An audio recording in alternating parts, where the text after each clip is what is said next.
up? This is Jordan Gray from Half Lit and DopelivenTV. Hey, this your boy Don Ritchie representing the Midwest 219 Stand Up. Hey, what's up, y'all? It's Lamar Tate. This is your girl, Monifa. Hey, what up? It's your man, Dave Hollister from Blackstreet. You know what this is right here. This Trigger Trench in the building. Hey, what's up, y'all? This is your boy, Jason Weaver. And whenever I'm back home in the Chi, I'm checking out Dope Living TV. Hey, it's your girl, Adina Howard, and you're watching Dope Living TV, live with Greg Gray and the crew.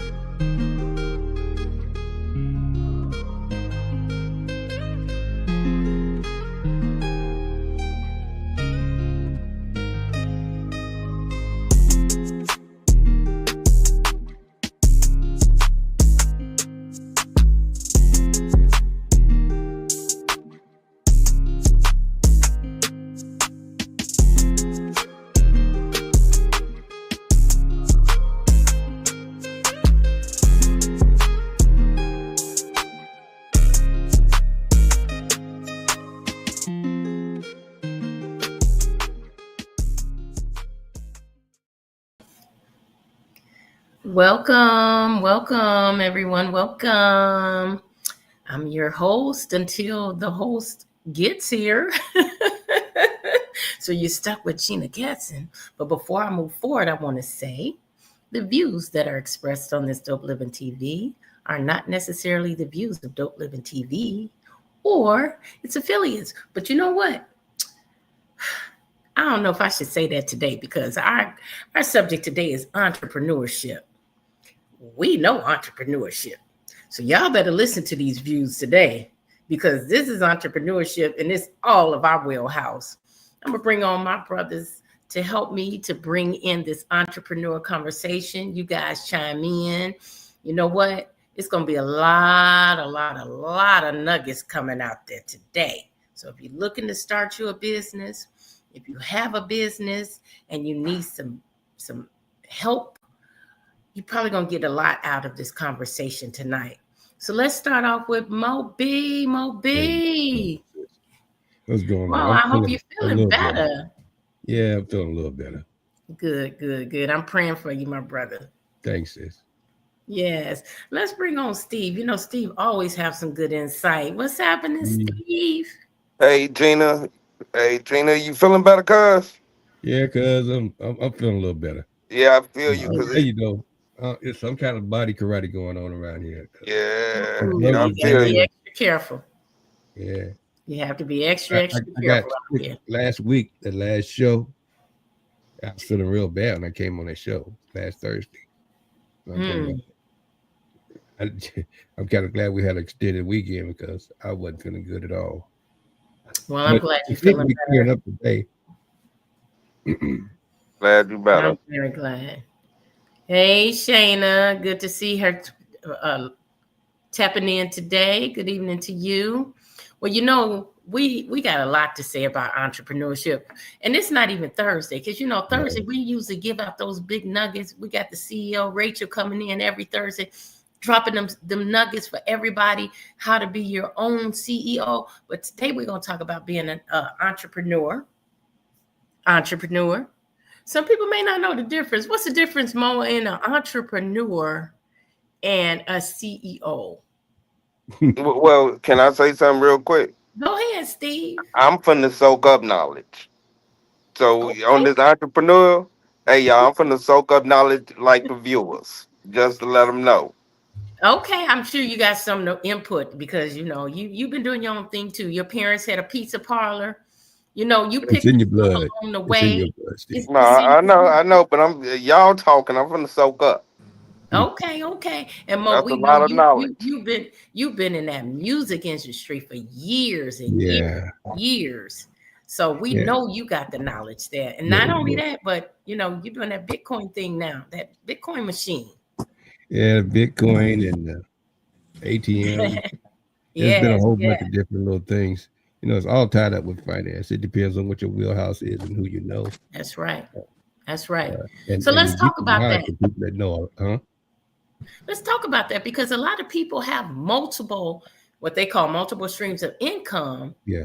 And so some say, on one hand, some say you should really just focus on one thing, what you're good at, and capitalize on that. Others say it's good to have multiple so that one thing can fund another. What's your take on it, My Mo? take on it is think about your wheelhouse, and there's always usually a bunch of branches off of that, tree, off that trunk.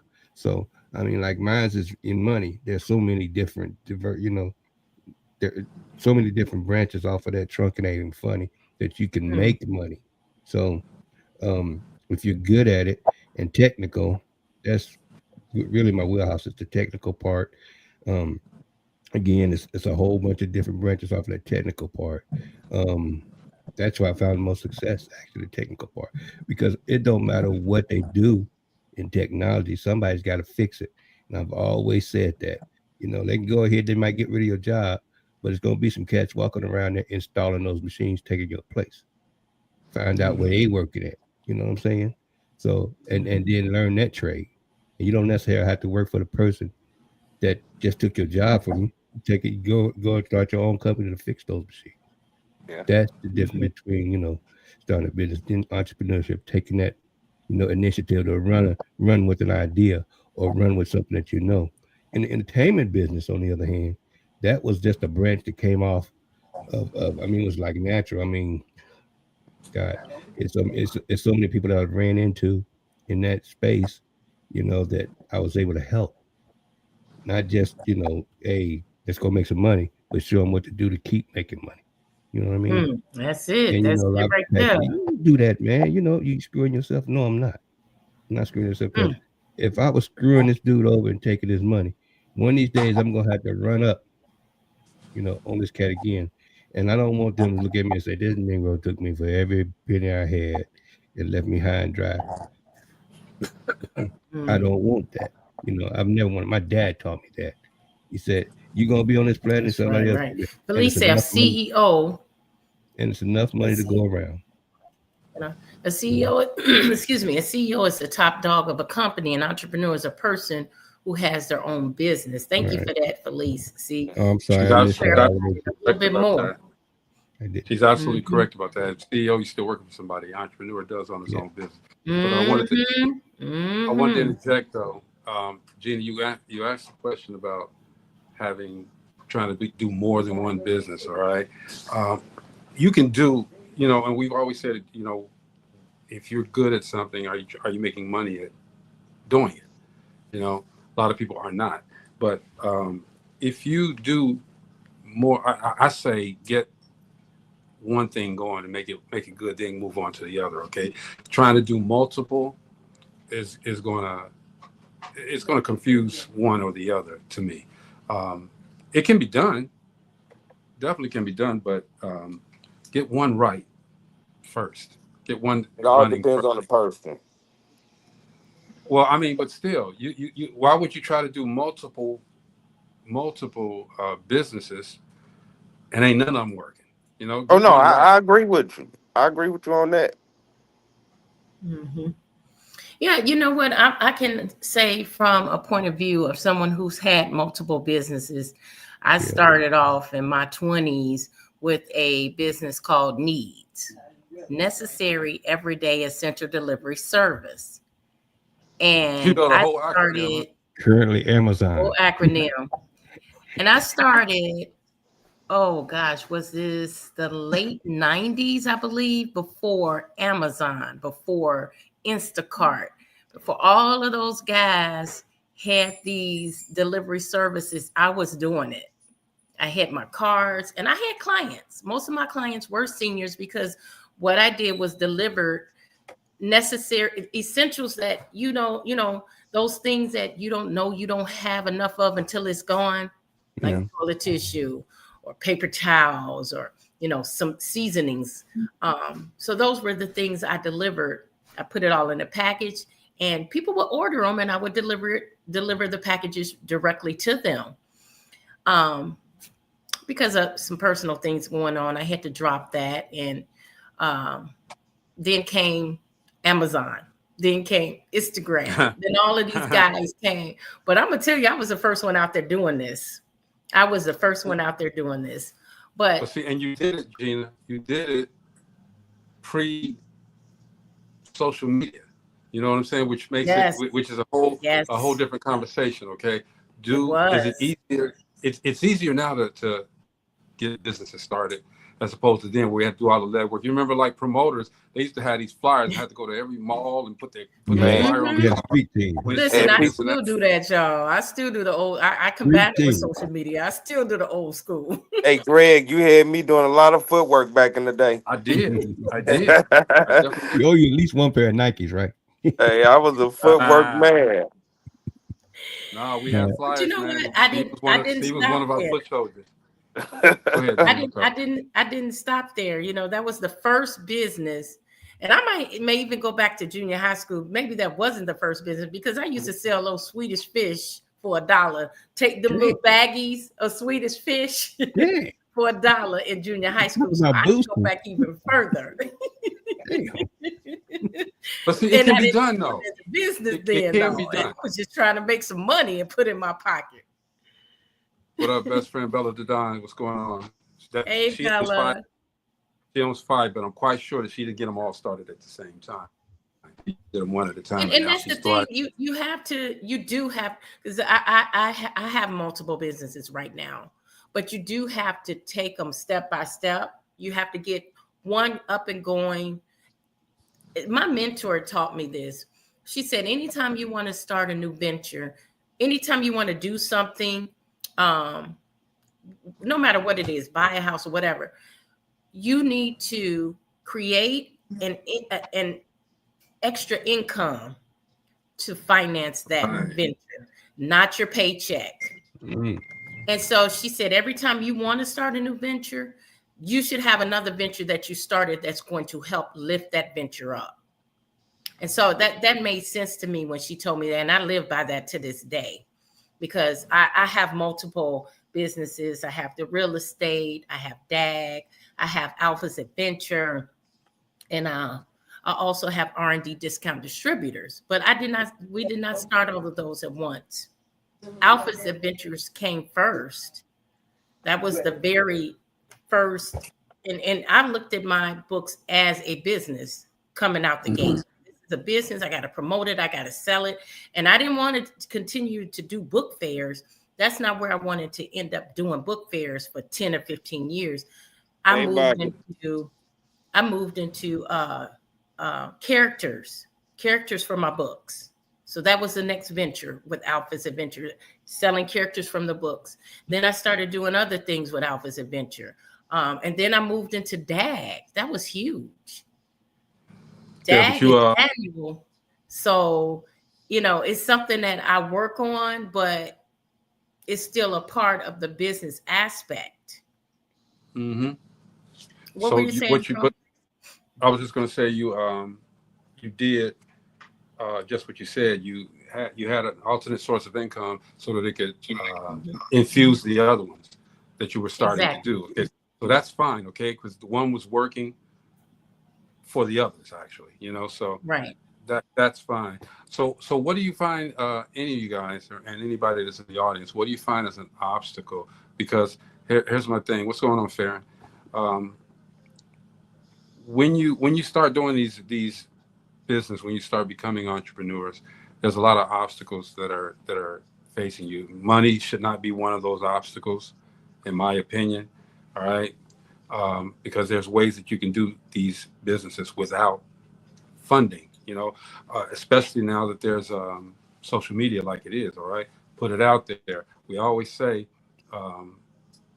make sure that you're saturating your social media so that the algorithms go up and you create this audience. But what are the obstacles that you guys have found? And Stephen, you're a new entrepreneur with the CEO State of Mind. What are some of the obstacles that you guys are finding or have found when you started doing these businesses? Go ahead, Mo. I think the biggest one that everybody finds is themselves. I mean, it's you. Because your success is determined on you and who you hook yourself up to.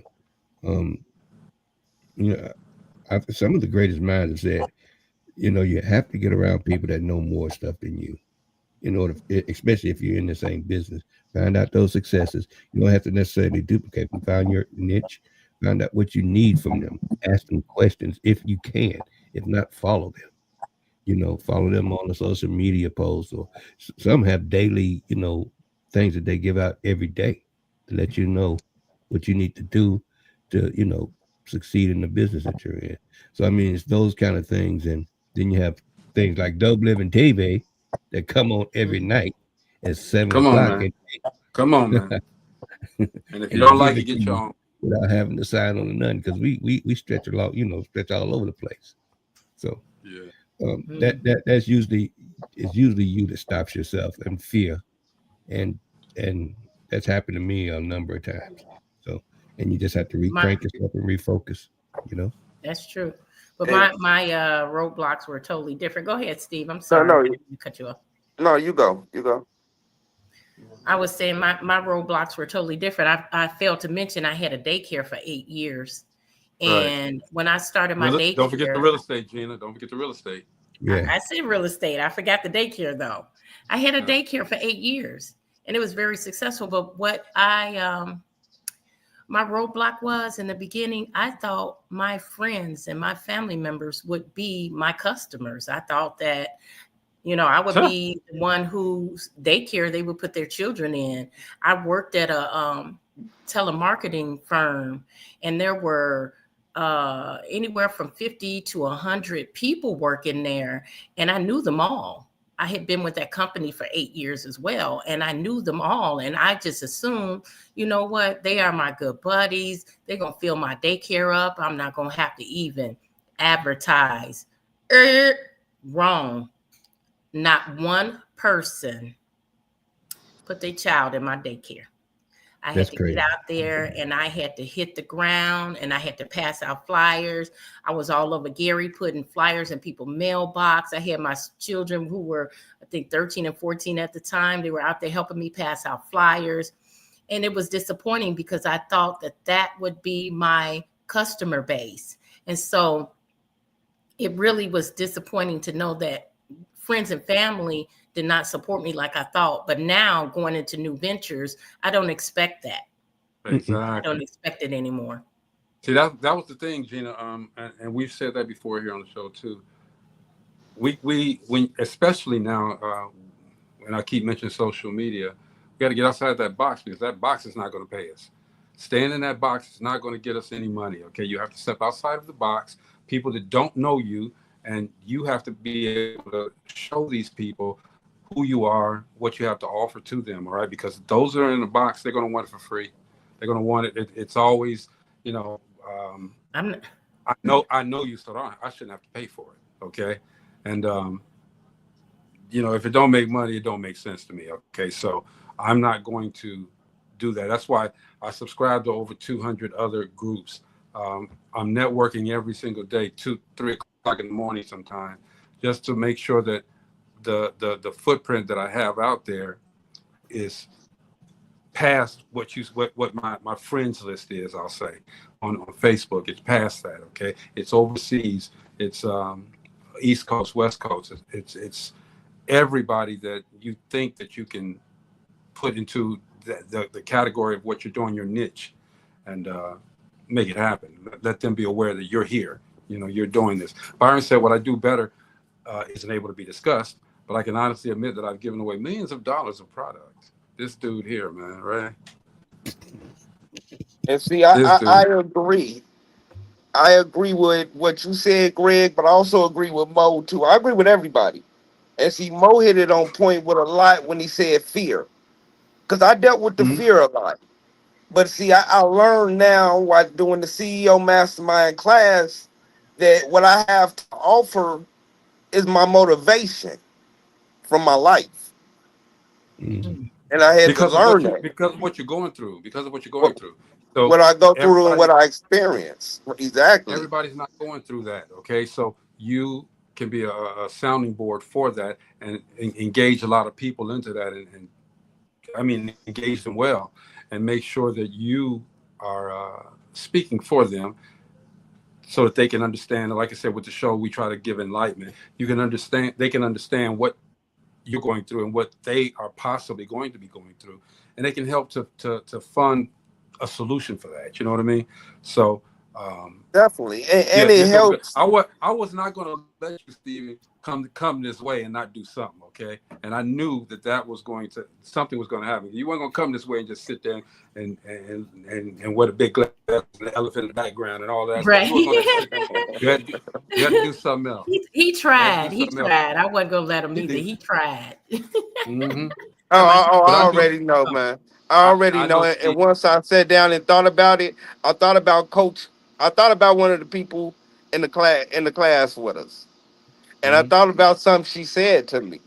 And she told me, "You reached me all the way down here in such in Georgia, where I'm at." Exactly. And when she told me that, I had to remember and understand what my true gift is. And like what you just said, when you step out of that friend group Yep. of the people that you know and knew you, it's a different thing because people are interested in how can you help with that? Can you teach us more? Because everybody run across and know somebody with epilepsy. Or guess what? You could be in a store and anything could happen. So I learned. That's why I respect everything everybody said, especially when you said about the algorithm and when you put Mm-hmm. the correct people around you in that circle. So, Yeah. But one thing, go ahead, Mom. I was just agreeing. Like I said, that's my Achilles heel has always been, well, what somebody else gonna think? Right now, I could care less. Right. Ain't none of my damn business what they think yeah. about it. So that's where See, I here's put the other that. thing. Here's the other thing too. When you surround yourself with the wrong people, all right, Yeah. people that Oh, yeah. that claim that they're in tune with your dreams. They see where you're going and this and that, okay, but in reality, they're trying to learn what you're doing so they can take you down. All right. So it's an old saying where they say to keep your friends close and your enemies closer. Okay. I think it's true because if you keep your enemies closer, you know exactly what they're going to do because they're right there with you. You know what they're going to do to try to tear you down. So keep them close. But that's a big obstacle as well, man. People who don't share your dream, people who don't believe in the dream, they're trying to be there with you, but they don't believe in your dream, right? So it's the crabs in the barrel effect. They're gonna hold you down. Some people because they're jealous of what you're doing.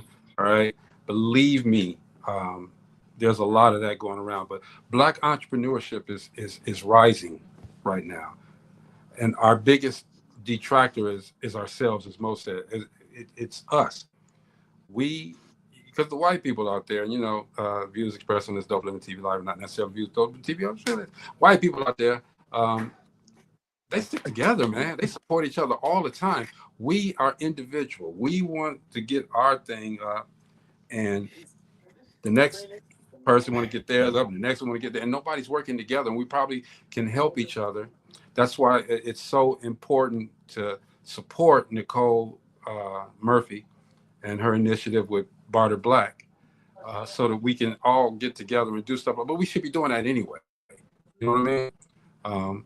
When I first saw Gina, I'm telling you, I saw what she was doing. I said it before. I thought she was crazy, playing with dolls in the post office. But I saw what she was doing after she explained it to me, and I said, "Okay, Now I he want to know help." I'm crazy. Well, yeah, now I know that it was true. She was really doing it now, but she had a purpose and she had a mission and she was sticking to it. Okay, and I wanted to help, and I've said it before. I don't have to repeat it. You know what happened with all of that stuff. Matter of fact, I sent Gina a video a few weeks ago about that very instance where the one person was trying to invited her to speak on her stuff, but his intentions weren't good. So I made sure that once I visualized it, once I put it on video, that his intentions weren't going to be seen. Okay, so it's a thing where you got to stay intentional with what you're doing and understand that there's people out there that can help you, and we need to do more of that to help each other. So with that being said, with an entrepreneur, what are some things that you can tell people to get them started? Because a lot of it, like Mo said, was fear. Okay, how can they get past that fear? Ooh, it depends on the person, you know. Some people need to be pushed. Some people need to be encouraged. I mean, what Rachel does is do both. She pushes and encourages, you know. Mm-hmm. She lets you know that you can do it. If you know what you're doing and she know what you're doing, she gonna push you, you know. Not no physical push. It's gonna be a verbal push. And you know, some people need that. Some people need just encouragement. Just Her pushes, Coach Rachel's pushes are gonna be like I most said, it's gonna be what you need. That yeah. out of that 10-step plan that's built, it's built according to you. Mm. So, like each of us that's in there, each 10 coaches, each plan is built according to each person. And like Mo say, some is may push, some may. I mean, it's all different. Give you knowledge, you know. Right. It's according to that personality, that person. Yeah. So I mean, I don't know. There's a lot of things that we could tell, but see, and again, these views are just our views as for entrepreneurs.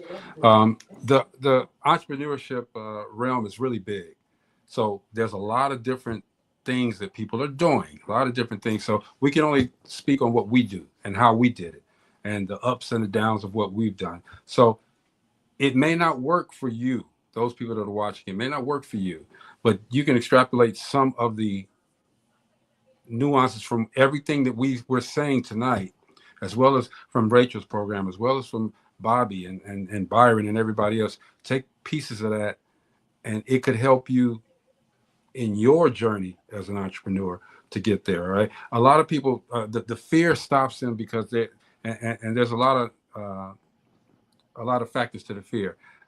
I don't have enough money. What if it doesn't work? How come it's taking so long to work?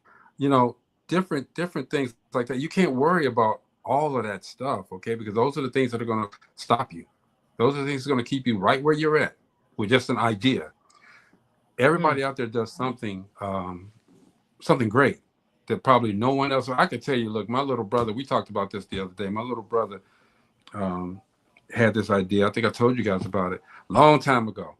Sat down at the table and said, hey, man, look, I got this phone. I want to watch everything on the phone. He took a pencil and put it up there and said, hey, man, if we did a kickstand, we could all watch this, okay? And, you know, that's the little brother. He was out there. He was doing so much stuff. And we were like, okay. Sure enough, it happened. Somebody did it. We could have been millionaires at that time, okay? But somebody did it. Yeah, somebody did it. We can't be afraid. And when sometimes it comes, go ahead, Steve. No, go ahead. I'm sorry for cutting you off. No, go ahead. And see, too, a lot of time what we need to understand, a lot of our first things that we do, they don't succeed. Yeah. But it's a growth thing. It's what we learned from that. So just like Gina said, with needs, and it was an awesome thing she was doing, but that one didn't work out, and I'm sure she learned and grew from it. You can see she grew from it. I mean, look at her. That's Gina. Yeah, Gina Gas. Look at her. she got jokes now too. She's trying to be the comedian. Dad, everything, you know. Take my job away. But how I'm so proud of my sister right there, man, because I've seen her grow. Believe me, that Distinguished Authors Guild. Yeah, I was getting ready to say was a task. That was a task. Lord. Okay, and Gina, I'm gonna tell off on you. Gina said, "I don't know, Mo. You heard the same conversation. I don't know if I'm gonna do it next year." Okay. Oh man. She said that 2 years in a row. Wait. Yeah, after the show, we talk after the show. She said, "Oh, this is just tearing me up. I just don't know. I ain't gonna do this no more." But I ain't gonna say it no more, Gina. But that's where I'm saying where when a bunch of people get together, a bunch of Black entrepreneurs get together, a bunch of Black authors get together, and help one another to get to a different level. Now, all these guys are, because of the Distinguished Authors Guild, which I'm so proud to be a part of, a lot of these authors are now on several platforms. Gina and I were just on a platform right before we came on the show. Authors, they're making a round before the award show. All right. Why did they do that? Because the Distinguished Authors Guild. Because we helped them we told them you can't just write a book and put it out there and say Amazon got it. Okay. You got to let everybody know. So these platforms that they're getting on are across the country. They're different platforms across the country where they weren't getting before. You have to put your product out there to everybody, not just your friends, not just your family, not just your Facebook box. Okay, you got to put your information out there to the world. Which is what we do here at Dope Living TV. All right, but Gina could have quit. She could have said, "No, I ain't doing it no more." But look at it now. She has there's brand ambassadors. It gets bigger every year. I know that next year we're going to have corporate sponsors. I know this, and it's just a process that everybody needs to follow. Okay, but we have to come together. Let me ask you guys this too: how big a part do you guys think that race plays in holding us up as entrepreneurs?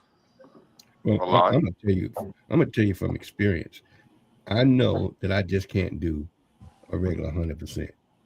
No matter what I do, I got to do it 300%, not 200%, not one, but 300% in order for me to get the accolades. I know that, and in the back of your mind, sometimes you think a daggone seed has been planted in the back of your mind to say, "Hey, I've always got to excel," but that's been a motivator for me. I know I could do this with my eyes closed. Let me show you how easy it is. Right. And that's a kind of challenge that I take. I'll run with it. You know what I mean? Mm-hmm. What about you, Steve? I think it's 100 times harder at the race. And a lot of times, too, it's dealing with your own people. Yeah. Yeah. Gina, what about you? How you made the comment earlier, right before you said the discretions of Dope Living ain't necessarily everybody in this affiliates. It ain't just that race. It's every other race works together except us. Mm-hmm. Mm-hmm. Gina, we got to send Steven the disclaimer so he can learn it. Yeah. You learn it. You remember, we all stumbled. Yeah. That was crazy. We got a show where everybody trying to say that. Marcy's terrible with it. And Greg doing like this. He done done like 15 times. Not gonna work. But Gina, what about you? I know you face a lot of obstacles because of race. Of course, I think I mentioned it before how we have authors that have said, that in their face because different organizations or libraries or universities say we don't take those kind of books. I faced it at the South Lake Mall firsthand. It was so blatant that I got in my car and drove to their corporate office. Wow. I remember that. But that's, you know what? Race is an obstacle, but it's up to us to get over it. We should not let it stop us. It didn't stop me when we had 24 African-American authors out at the South Lake Mall. And I started off working with a young lady who was African-American, and we were working very well together.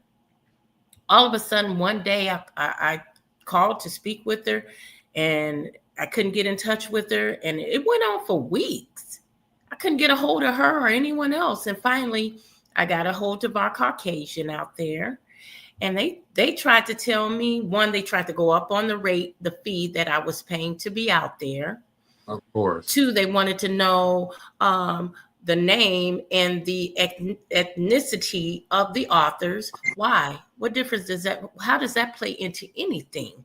What? Yeah. And then they wanted to charge a commission. So they wanted me to go around to every author that I had out there, ask them how much they sold in books, and give them 10% of their profits. Not only that, but it was so many hurdles that they threw at me. They told me I had to get, which made absolutely no sense. they told me I had to get some kind of workers' compensation insurance. And I was steady saying, they don't work for me. They don't work for me. They're self-employed. They don't work for me. And they kept pushing, well, you have to get this insurance. I was calling around. Everyone was like, but they're not your employees. We can't give you this. I finally got a company who gave me this insurance.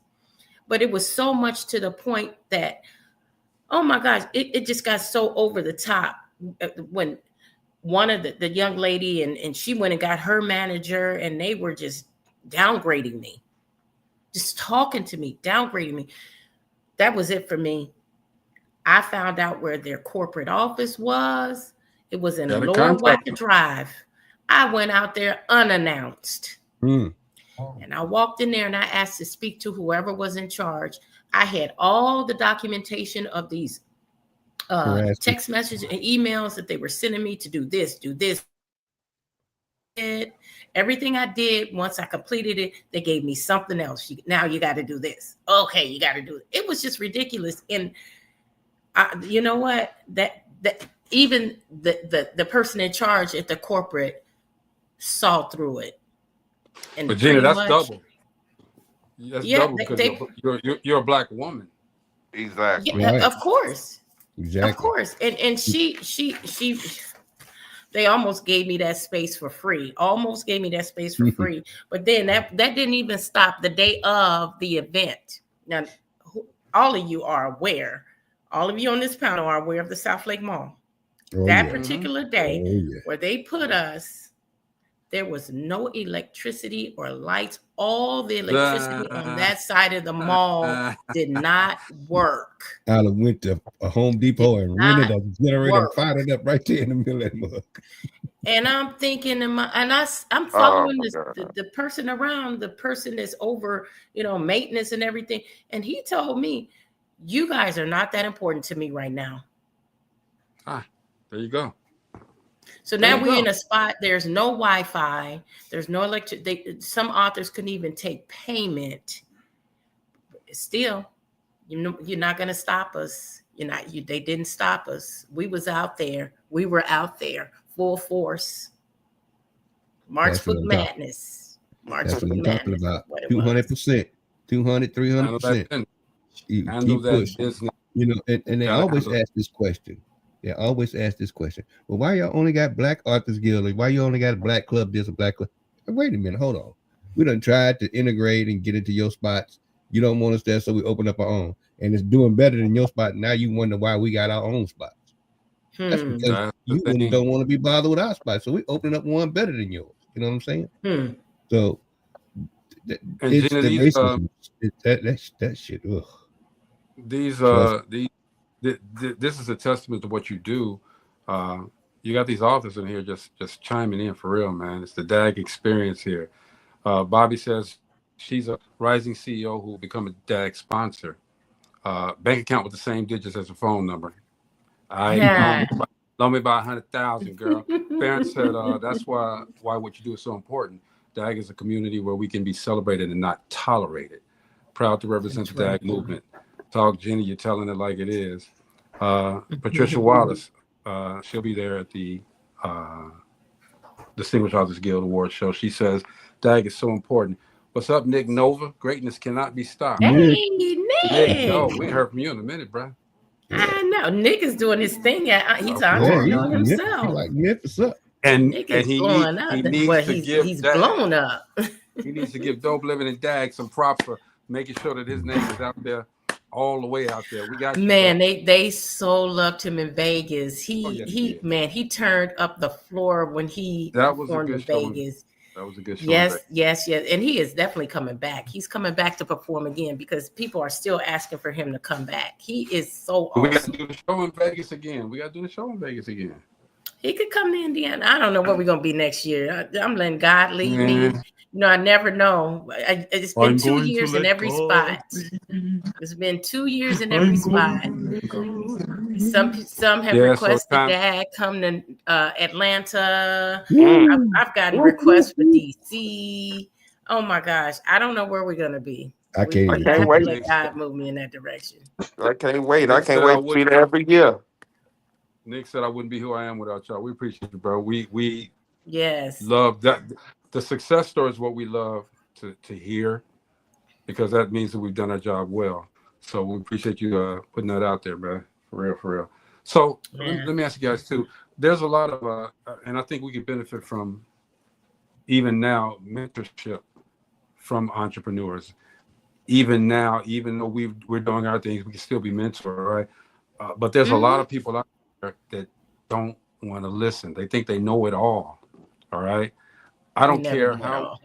deep what they think they do. I don't care how deep you are into an entrepreneur situation. You can still learn more to make it better. To learn more to spread your wealth, so to speak. Spread your knowledge, your wealth of knowledge. Um, I don't know.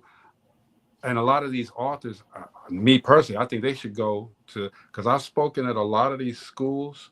I've spoken at some colleges about just the process, just what I've done for my platform for Dope Living. All right, we don't think that it's all that, because we're doing it, we're living it, okay. But some other person can benefit from our experience. You know what I mean? So I remember back when I was doing the video show. And this is the race thing. We wanted to get on a specific station, and I went out there, had those big tapes, big tapes. Went out there in my suit, had a briefcase, big tape, showed them the presentation. Everything was great. They loved it, okay, but they said no, we don't think we're gonna go forward with this. All right. So I thought about it, and the white guy will tell you. I'm not going to bring his name up, but I sent him out there, gave him $20, sent him out there, same presentation about a month later. And the station wanted to take the show. All right. They wanted to take the show. But I just said, you know what? I was doing that as just a test. We didn't do it on that show. We went to a station. Now, here's the funny part. We went to the station, WJYS in Chicago, that was a game changer for us. And it was a religious station. It was straight religion, but they said, okay, we'll give you an opportunity. Yeah. We put the show on there, and Steve would tell you it blew up. It blew up.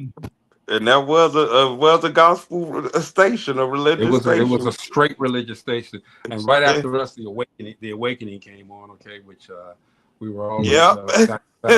Yeah. Oh, I can tell y'all some stories, okay? But that station reached 1.5 million viewers, and we got every bit of them, man. So, and we were able to get a revenue share with the station because they played. That was when the 900 commercials started coming out. We got paid off of that, okay? We got a revenue share with those 900 stations. Miss Cleo? Eagle Man, we got a lot of stuff. So it can be done, everybody. As far as entrepreneurship, it can be done. Create a niche for yourself.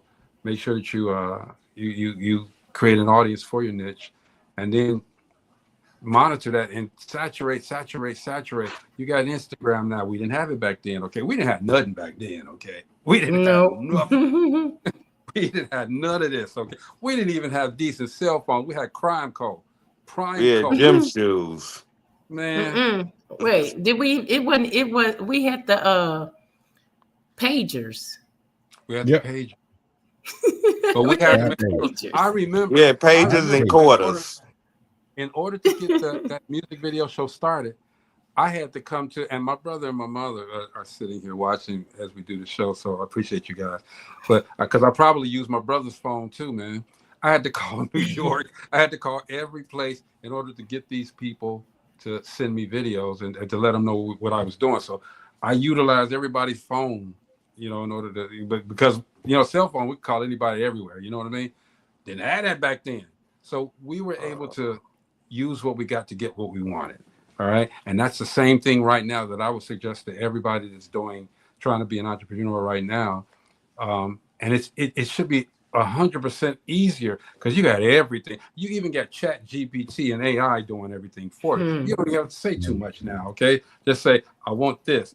And Chat GPT will say, okay, here it is. Do you want this? Do you want that? Do you want this? Do you want that? They're going to make sure it's right for you. All right. presentation. Believe me, I've done a couple of presentations. My brother will attest to that. And they were very good. They were very good. That wasn't my words. I know I'm a wordsmith. I can say some things, but you let ChatGPT do it, boy, it was killing them, boy. But yeah, it was Steve, boy, I'm telling you. Speaking to you, Steve, I know you did your first CEO mindset. How did that go? Oh man, it went good, and it's getting better every week. And like I said, because like Mo spoke on the fear, once you release that and the motivation, and you said you find your niche, because everybody got something that somebody want to hear. And the thing is, just locate them people, find your niche. And like I say, I touched people in different states already, and it's just find your niche and keep going. And it grows, and it gets bigger and bigger and bigger. Gina, I know that you are doing so much. How did you get the Distinguished Artist Guild from point A to point B, where it's at right now? Because the first one was virtual, so you had to get everybody say, look, we're not virtual anymore. You got to come and sit down. How did you get to, get to that point? How did I move them from? Well, first of all, it was a challenge because it was not, the plan was not for it to be virtual. COVID made it virtual. COVID made it virtual, right? We were going to have it at the DuSable Museum because I thought that was very fitting. DuSable Museum is an African-American museum, and we were bringing, a lot of African-American authors. But COVID, the day, this is how God works. The day that I was supposed to go and take the lady the down payment, which was $900 for the DuSable Museum, she didn't answer the phone. She called me back the next day, and I missed her call. And then that very next day, they shut everything down. Everything. Because of COVID. That $900 was a non-refundable deposit. What? They may and they may not. The world will never know. And as long as the world was shut down, she wouldn't have talked to them right away. That would have been gone. I don't know if, they would have said, well, now, COVID is over. I don't know, because God let that. He did that. So I didn't have to worry about it. And so we had to transition. And you know what, my business partner at the time, she kept saying we couldn't do it virtually. She kept saying, I don't see how this is going to work. I don't think this is going to work. And I said, I'm going to make this work. Just tell me I can't do something and I'm going to show you I can do it. So she kept saying it wasn't going to work. And I said, I'm going to, and I'm going to tell you, she was pretty hands off. She was. I was there. She was very, very hands off because she didn't believe it would be successful. She really didn't, because a lot of people wasn't into that whole virtual thing. COVID made us make virtual work. And so when it came to trying to make it work, I fell on my face with some things. And, even after the show, even after it was over and I looked back and I told Greg, I said, I should have did this and I should have, and he was like, you should have did, entertainment should have did this. And we talked about it.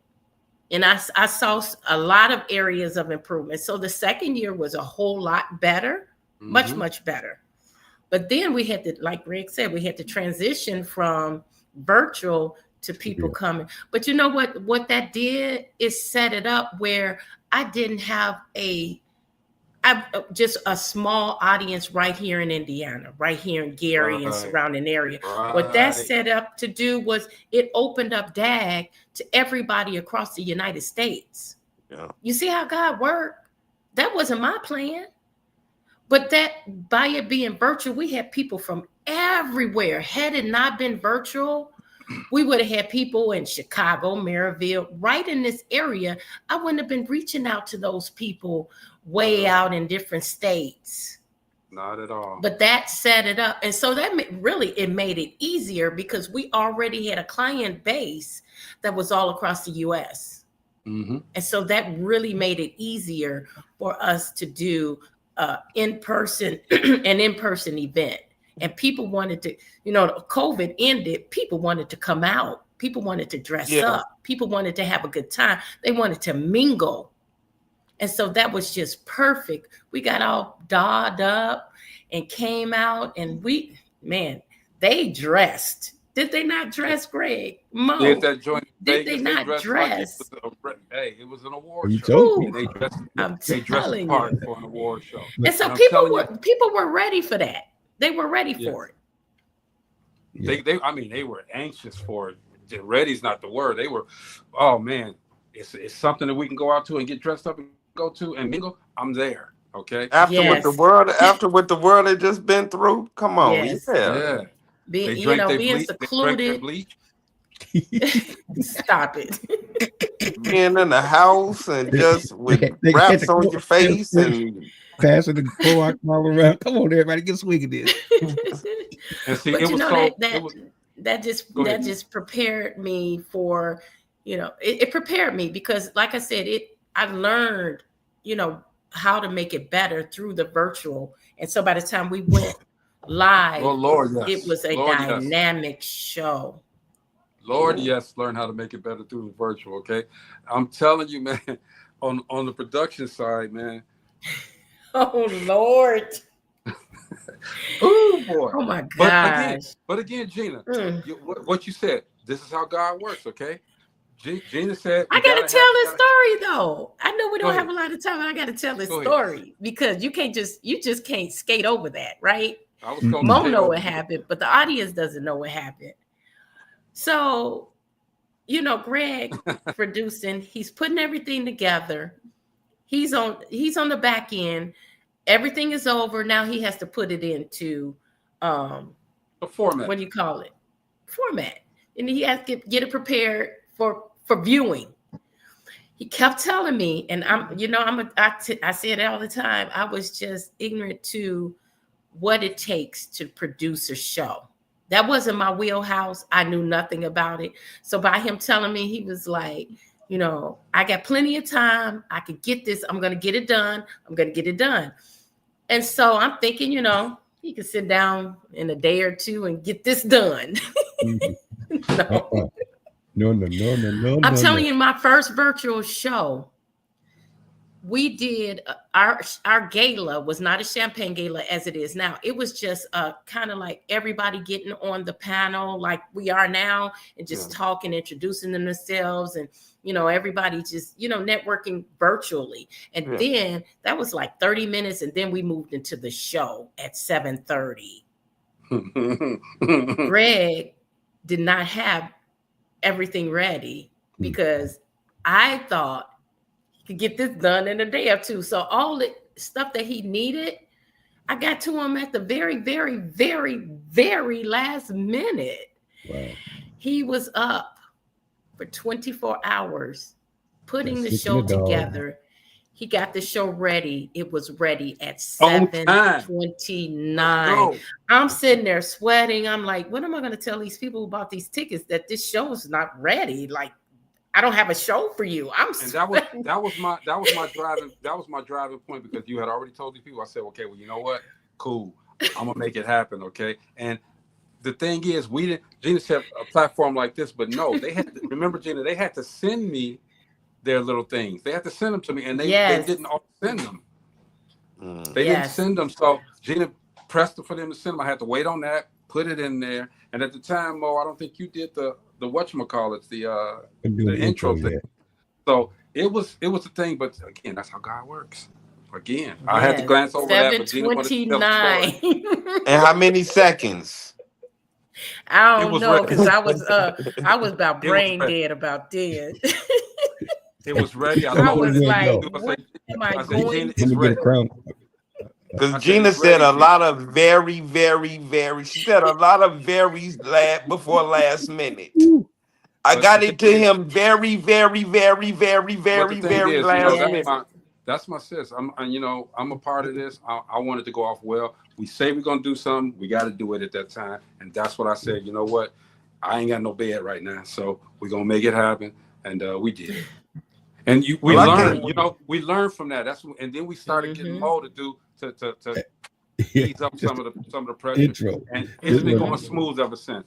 The production side has been going smooth. And last year, the thank you to the Theater 47, they had their own camera crew out there, right? So we were able to just punch some stuff in easy. It was easy. Oh my God. I hope they made it so I'm telling you, Theater 47, it was so easy. I was like, what? I felt like we scrambled when we did it in Vegas because we had a different venue. Yeah. And so we had to pretty much decorate everything, put everything together, put tables, so it was a lot of decorating. With Theater 47, everything was there. The curtains, the videos, the screens, everything was there. And so I'm looking like, I feel like I should be running around doing something. And I didn't have to do that. Relax, Gina. It was so much easier, which is why I'm so happy that we're back this year, because I didn't have the stress that I had in Vegas, because we had to get in there. And I mean, even to the point where the people were coming in while we were still decorating. See, the guy that owned the venue didn't understand what it entailed. He was thinking, we're going to set up for some party or something. And I'm like, I'm steady telling him like the whole week of the show. I'm like, no, it's not like that. We need more than 2 hours. I need to get blah, blah, blah, blah, blah.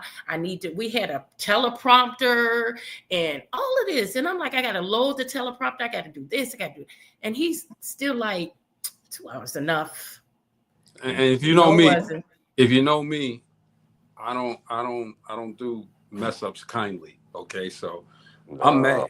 I'm trying to find who is this dude? Hey man, look, we gotta have this. We need to have that. We had the paid customers coming in while we were still setting up. Yep. It took us 4 hours almost. And that was one us almost 4 hours. That was a transitional show. I think that had more emotion from the authors at that show than I've seen on any show. I mean, we had tears, we had yells, we had jumping up and down, we had all of that. Praying, oh my goodness. Praying and everything. It was just an experience that made me know, that should have made everyone know that this is something that's special. This is something that's different. Vegas was amazing. Theater 47 last year was amazing. Yeah, it was.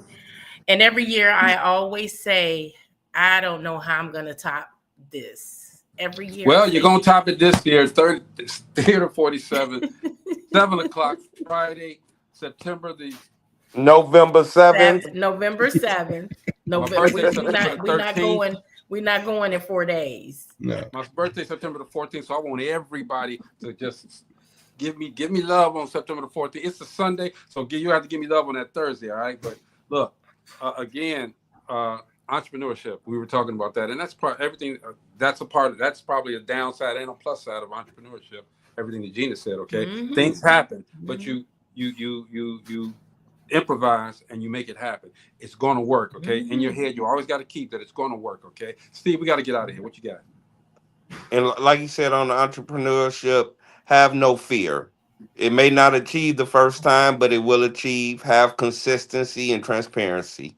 Mo, what you got next? Man, the good thing about fear is that that's an indication of growth, because trust me, come on, once you get out there and something broke, that's a good thing of growth. And just remember, fear is your friend. It's not your enemy. Yes, sir, Gina. Look, invest in yourself. Your business is your business, and it is going to grow if you invest in yourself. You go out and you spend money in restaurants. I know people that get $6,000 to $10,000 in refund checks every year. Really?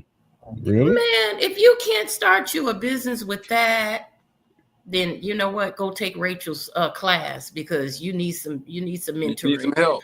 Honestly, you have to invest in yourself. And yeah, you may lose a little bit of money here and there, but you're gonna learn from it. You pick it up and you keep right on going, and you pick up and you start all over again if you have to. That's exactly what I did with my daycare. had for a whole year, the city of Gary kept telling me again, do this, do this, do this, do this, do this. They wanted me to put lit up exit signs in my house. They wanted, I paved, broke ground on my driveway and whitened my driveway because they wanted more space for kids to get dropped off. And I did all of these things, and I almost gave up. And my significant other at the time told me, try it one more time. And I tried it that one more time, and they finally gave me my license. So you don't give up. And it costs me money. Yes, it's going to cost you money. You're going to have to put out money before you make money. That's the way business goes. Do it. You can't make money if you don't spend money. Absolutely right. Okay. Right. Scared money don't make money. Get lost usually. Yes. That's my story, and I'm sticking to it. Sticking to it. What I like about this show, man, is I've had some devastating news today. Okay, devastating news. Okay, but we cannot mire ourselves in sadness all the time. All right. Yes, it's going to be prevalent at that time. All right, but we have to keep moving. Okay, because we're human. Things happen. We got to keep, as an entrepreneur, you have to keep it moving. All right, things will happen. We have to go around those obstacles and make it happen. Shout out to, I don't even want to talk about it because family hasn't said too much of anything. So just know that, and I'm going to say this, make sure that you're checking on your loved ones. Make sure that if you got problems, mend those problems, all right? Don't let the last thing that you say to somebody be a bad thing.